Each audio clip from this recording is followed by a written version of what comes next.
ZDTech. 3 minutes pour tout comprendre.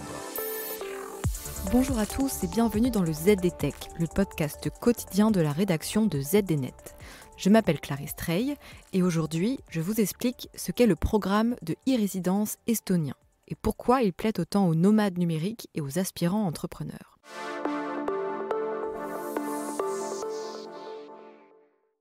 L'Estonie compte à peine 1,3 million d'habitants. Et pourtant, ce pays européen accueille virtuellement près de 90 000 résidents numériques depuis 2014, année de lancement de son programme de e-résidence. De quoi remplir une ville entière dans le métaverse.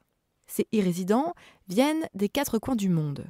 Les citoyens russes constituent la majorité des e-résidents, suivis de près par les citoyens finlandais et allemands. Même si la France n'est pas le pays le plus représenté, on notera que près de 3 700 Français ont tout de même rejoint le programme. Pour bien comprendre ce statut, évoquons d'abord ce qu'il n'est pas. Ce statut virtuel ne permet ni d'avoir une résidence fiscale en Estonie, ni d'accéder à la citoyenneté estonienne. Mais il offre la possibilité aux ressortissants étrangers d'obtenir une identité numérique afin de lancer leur business en Europe. Ainsi, 20 000 nouvelles entreprises ont été créées par ce biais.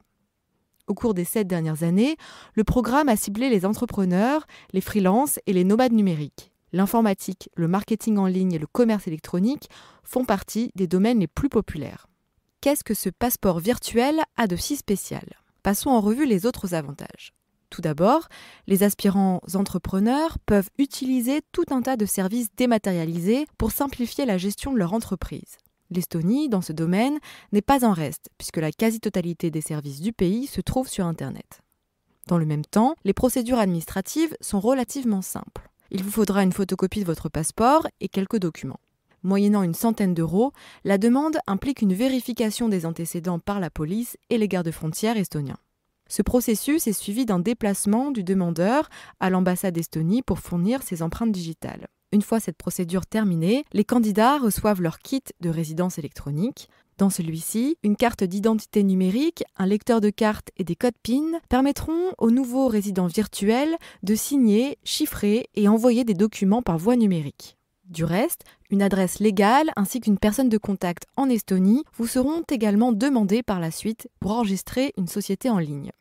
Pour l'Estonie, c'est l'assurance d'attirer des investisseurs étrangers et de faire travailler son écosystème local. À ce titre, les entreprises créées par le biais de ce programme sont soumises à l'impôt sur les sociétés lorsque leurs bénéfices sont distribués. En 2021, 32,5 millions d'euros de recettes fiscales sont ainsi entrés dans les caisses de l'État.